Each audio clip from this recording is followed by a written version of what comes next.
Eh bien, bonjour les amis, pour une nouvelle vidéo dans ce square du Bourget, pour vous parler cette fois-ci du sucre.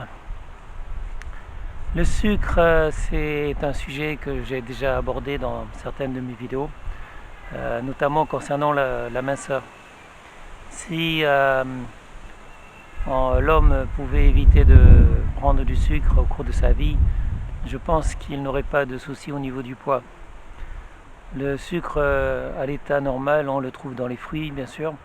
Mais quand vous mangez des fruits frais, quand vous mangez des fruits, en fait, il y a du sucre, mais il y a aussi des fibres. Il y a des vitamines, il y a des fibres. Donc il n'y a aucun risque de prendre du poids si vous mangez des fruits frais.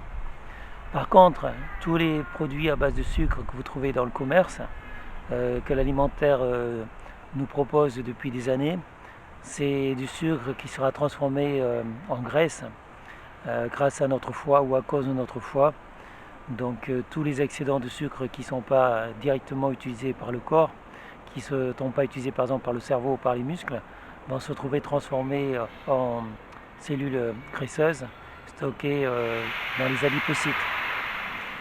Donc si vous voulez éviter de prendre du poids, la solution évidemment c'est d'arrêter le sucre. Ou alors d'en consommer un peu de temps en temps, mais cela dit c'est assez difficile parce que le sucre se trouve partout.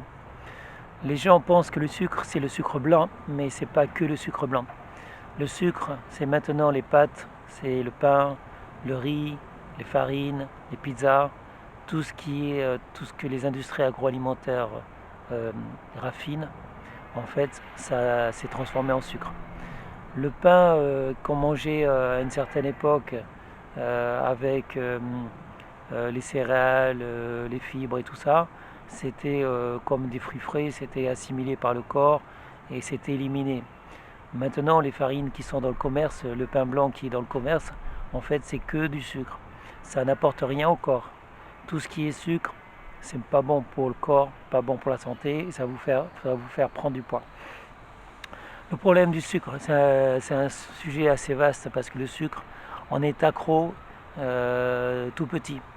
C'est-à-dire que les proches, les parents, les voisins, les amis, chaque fois qu'ils veulent vous faire plaisir, ils vous donnent du sucre, ils vous donnent des bonbons, ils vous donnent des gâteaux, tout ce qui est pâtisserie, tout ce qui est bonbons, c'est du sucre, c'est pour vous rendre accro. Cela dit, ils ne font pas exprès.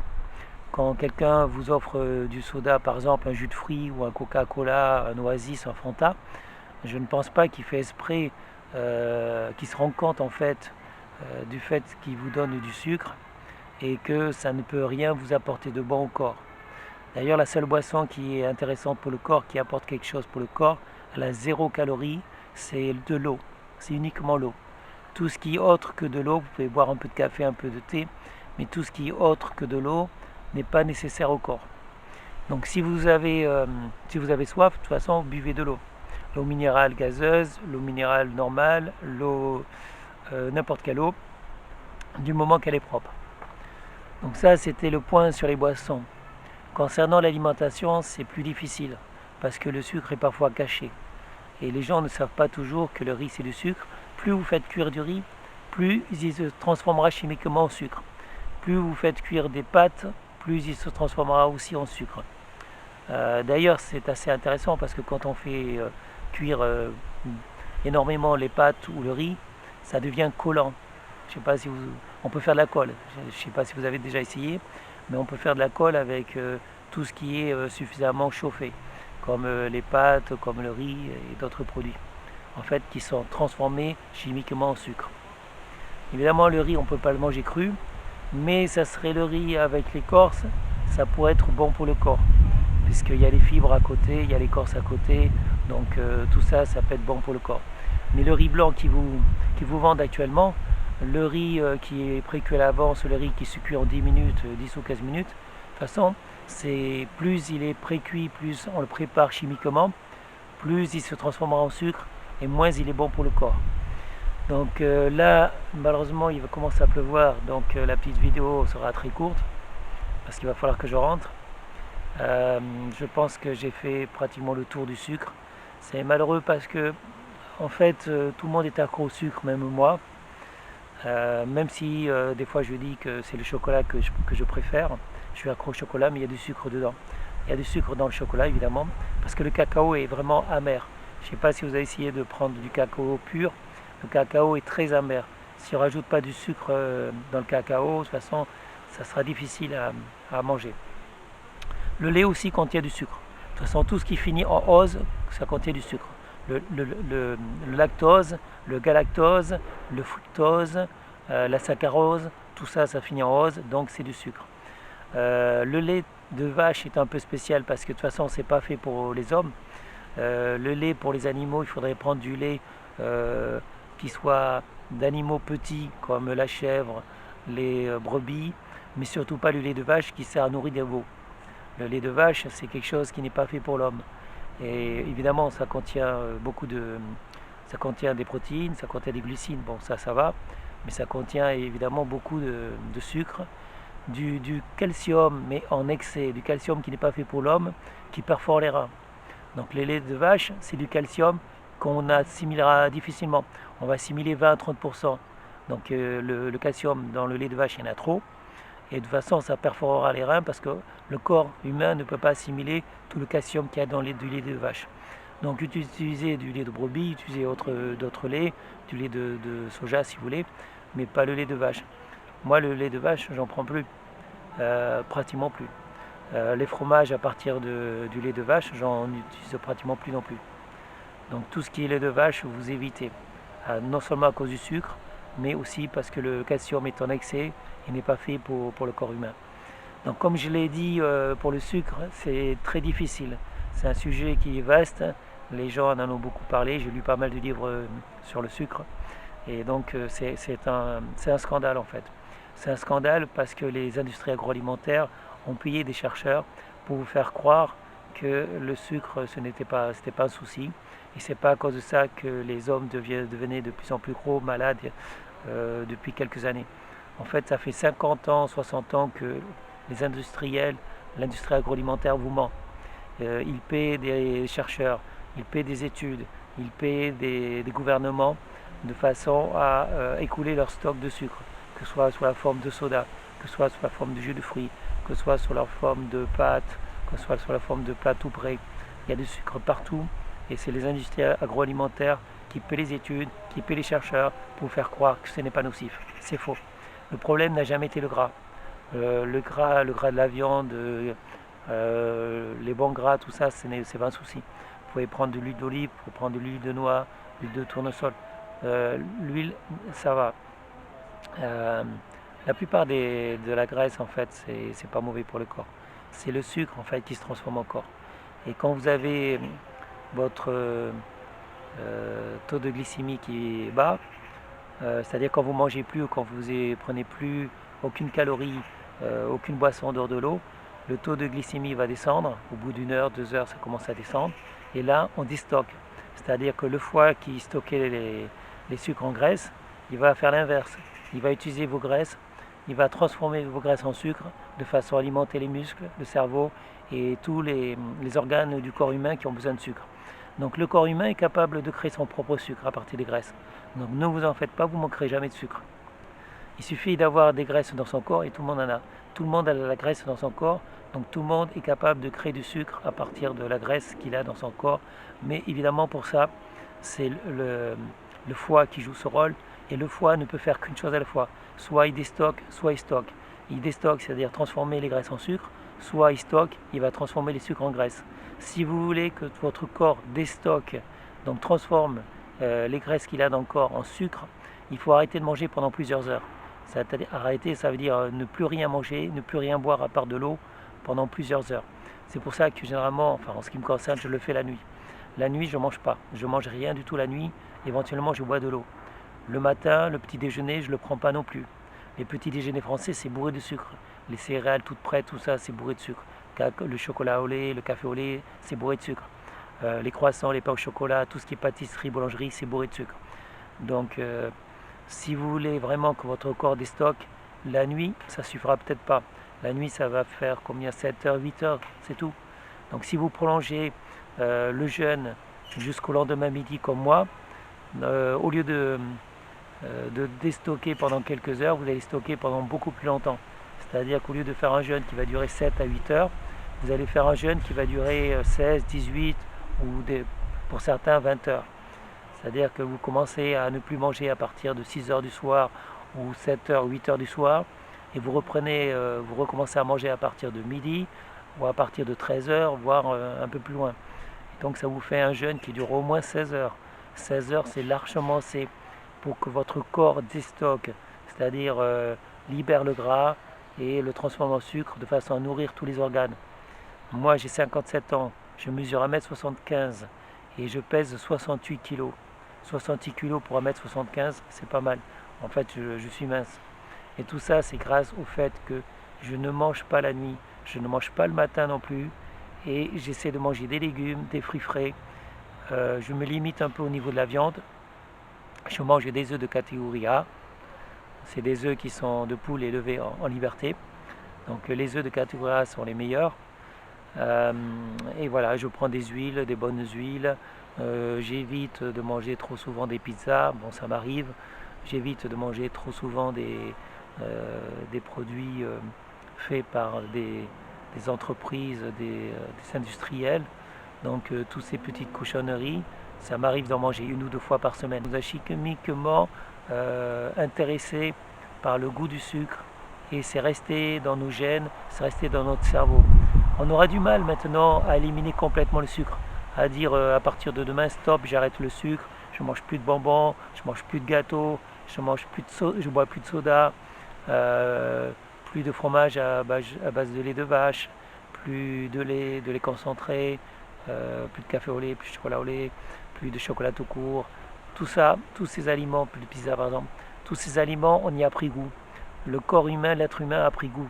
Donc on est au XXe siècle. C'est difficile de s'en priver parce qu'il y en a partout. Quand vous faites les courses, quand vous êtes dehors, quand vous êtes avec des amis, quand vous êtes chez vous, vos enfants en demandent aussi. Donc vous n'allez pas dire non, vous ne pouvez pas dire non à vos enfants, vous ne pouvez pas dire stop, je ne veux plus vous donner de... je ne me rappelle pas les marques en fait. Par exemple de cookies, de brownies, je ne vais plus vous faire des crêpes et tout ça. Non, je continue à faire des crêpes pour mes enfants. Le problème c'est qu'en ce qui me concerne, au lieu d'en manger 2, 3, 4, 5, 6 comme avant, à la limite j'en mange qu'une. Je mange une crêpe, je ne mets même pas de sucre dessus. Je mets du miel. Par contre, oui, hier j'ai mangé une crêpe. Comme il n'y a pas de sucre dans la crêpe, malgré le fait qu'il y a quand même de la farine qui est sucrée, il y a quand même du lait et ça c'est quand même sucré. Donc dans la crêpe, je veux dire sur la crêpe, j'ai rajouté un peu de miel liquide. Le miel, c'est pas mauvais, c'est bon pour le corps. Le miel est un produit qu'on trouve à l'état normal.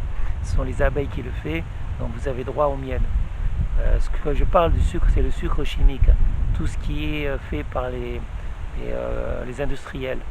Donc toute l'industrie agroalimentaire qui vous fait du sucre, ça c'est pas bon. Par contre, les produits à l'état normal comme qu'on trouve dans la nature, comme le miel, ça c'est des produits qui sont bons pour le corps. Donc utilisez du miel si vous voulez, mais évitez le sucre, ou alors 1 fois ou 2 fois par semaine, pas plus. Voilà, si vous voulez être mince, c'est le conseil que je vous donne. Et surtout, méfiez-vous du sucre. Si c'est quelques grammes de sucre, c'est pas grave, mais évitez d'en prendre trop. Voilà. Et sur ce, je vous souhaite une bonne journée et je vous dis à bientôt. Le temps n'est pas très joli ici, donc je vais rentrer maintenant. Et je crois que l'été se termine.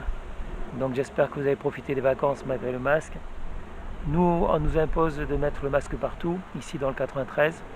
Je trouve ça, c'est un peu aberrant que dans la rue, quand vous êtes tout seul, vous êtes obligé de porter un masque. Quand vous êtes dans un square, ils vont vous obliger à porter un masque. Si vous êtes seul en forêt, peut-être un hélicoptère de la police va venir pour vous obliger à porter un masque. C'est comme un peu quand le confinement a eu lieu, quoi.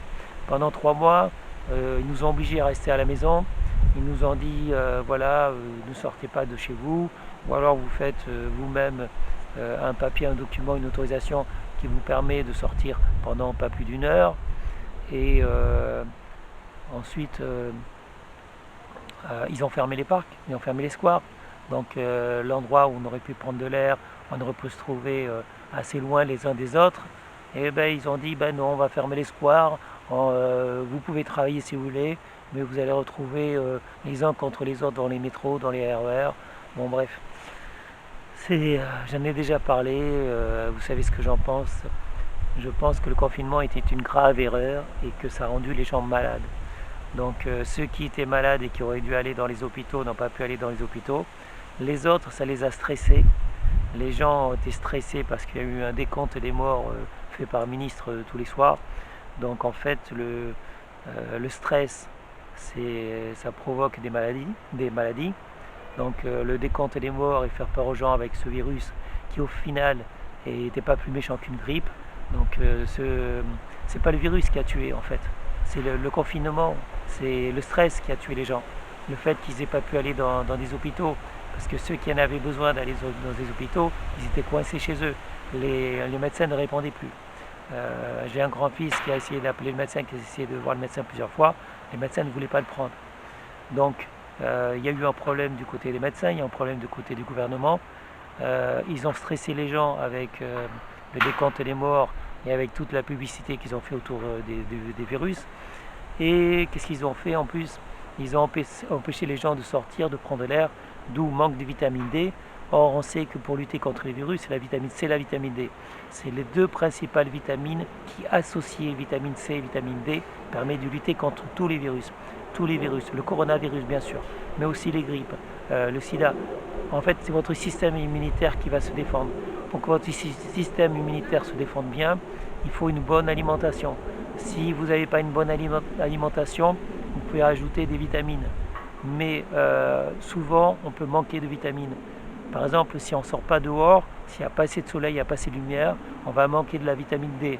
Puisque la vitamine D, elle est faite par les rayons UVB du soleil, notre corps synthétise la vitamine D à partir de ces rayons-là. Après, c'est selon la couleur de la peau. Plus la peau est foncée, plus il faut rester longtemps dehors. Donc si vous n'avez pas assez de vitamine D, si vous n'avez pas non plus assez de vitamine C, votre système immunitaire sera faible. Et là, vous ne pourrez pas vous défendre contre le virus. Le coronavirus, je l'ai eu aussi. Pendant 6 semaines, le coronavirus, je l'ai eu. Ça ne m'a pas empêché d'aller dehors tous les jours. Ça ne m'a pas empêché d'aller travailler. J'ai 57 ans, j'ai pas peur du virus. Aucun virus ne me fait peur. Il n'y a aucune raison d'avoir peur non plus, parce que les virus, on les connaît depuis... En fait, l'homme a eu des virus depuis qu'il est sur Terre, en fait. Donc, plus vous êtes confronté à des virus, plus votre corps sera capable de se défendre. C'est d'ailleurs pour ça que les coronavirus, c'est pas le premier. Le coronavirus, les enfants qui jouaient dans les préaux, qui jouaient dans les parcs, dans les écoles en fait, les enfants donc étaient mélangés, jouaient entre eux et ils se contaminaient entre eux. Et c'est pour ça que quand le nouveau coronavirus est arrivé, le Covid-19, la Covid-19, en fait, les enfants étaient capables de se défendre tout seuls, puisqu'ils avaient déjà eu des coronavirus assez similaires. Ils avaient été en contact avec d'autres enfants qui avaient été malades et ça leur faisait ni chaud ni froid. Maintenant, moi je n'utilise pas ni gel hydroalcoolique, ni gants, et si possible j'évite les masques. Ce qui fait que en fait, j'ai pas peur en fait de choper un virus parce que je sais que mon corps il est très capable de se défendre. Au contraire, si vous avez été isolé de tous les virus, c'est là que votre corps est faible parce qu'il n'a aucune défense immunitaire. Si vous êtes isolé, je sais pas moi, dans un EHPAD, dans un hôpital, dans un endroit clos et que vous n'avez jamais été confronté à des virus, votre corps, lors d'un prochain contact avec quelqu'un qui aura le virus, votre corps ne saura pas se défendre. Plus vous avez eu de contact avec des virus, avec des gens qui ont eu des virus, plus votre système immunitaire est fort et plus il sera capable de se défendre. Bon, sur ce, il y a les médecins qui disent également qu'il ne faut pas faire de vaccin, ne vous vaccinez pas si vous avez déjà été en contact avec le coronavirus, parce que je ne sais pas pourquoi exactement, mais paraît-il qu'il ne faut pas faire un vaccin quand on a déjà des défenses immunitaires parce qu'on a été en contact avec cette maladie. Donc voilà. Bon, sur ce, je vous dis à la prochaine, à bientôt pour une prochaine vidéo. Merci de me suivre, merci de vous abonner et à très bientôt. Au revoir.